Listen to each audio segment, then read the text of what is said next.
కాకినాడ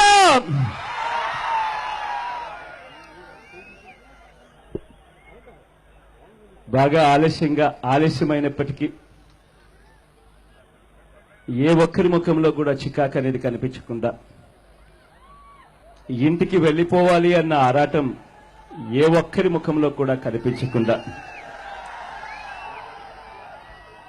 చిక్కటి చిరునవ్వుతోనే ఇంతటి ఆప్యాయతలు పంచిపెడుతూ ఇంతటి ఆత్మీయతలను పంచిపెడుతున్న ఈవేళ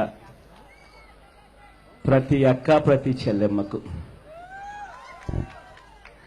ప్రతి అవ్వకు ప్రతి తాతకు ప్రతి సోదరుడికి ప్రతి స్నేహితుడికి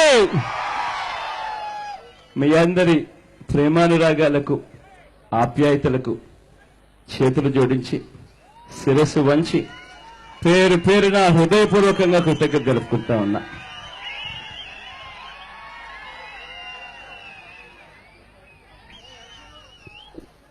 చాలా సుదీర్ఘ ప్రసంగాలన్నీ మనం విన్నాం.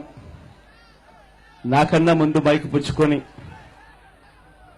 సీనియర్ నాయకులందరూ కూడా రాష్ట్రంలో జరుగుతా ఉన్న పరిస్థితుల మీద పూర్తి అవగాహన వచ్చేట్టుగా అందరూ మాట్లాడారు.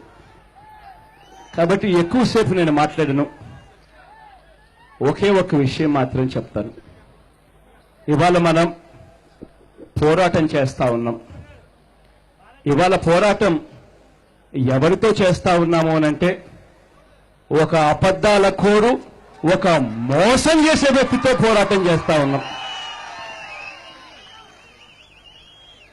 చంద్రబాబు నాయుడు గారి పరిపాలన గురించి ఎక్కువ సమయం తీసుకోకుండా చాలా క్లుప్తంగా మాట్లాడాలి అంటే ఏ సామాన్యుని దగ్గరికి వెళ్ళి అమ్మా చంద్రబాబు నాయుడు గారి పరిపాలన ఎలా ఉంది అని అడిగితే వాళ్ళ నోట్లో నుంచి వచ్చే మాటలేమిటో తెలుసా?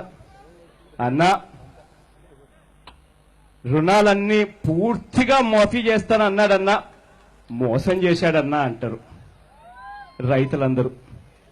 డ్వాక్రా అక్కచెల్లెమ్మల దగ్గరికి వెళ్ళి అమ్మా చంద్రబాబు పరిపాలన ఎలా ఉంది అని చెప్పి అక్క చెల్లెమ్మని అడిగితే అన్నా మా రుణాలన్నీ కూడా బేషరతుగా పూర్తిగా మాఫీ చేస్తానన్నాడన్నా, మోసం చేశాడన్నా అంటారు. మైక్ తీసుకుని చదువుకుంటున్న పిల్లల దగ్గరికి వెళ్ళి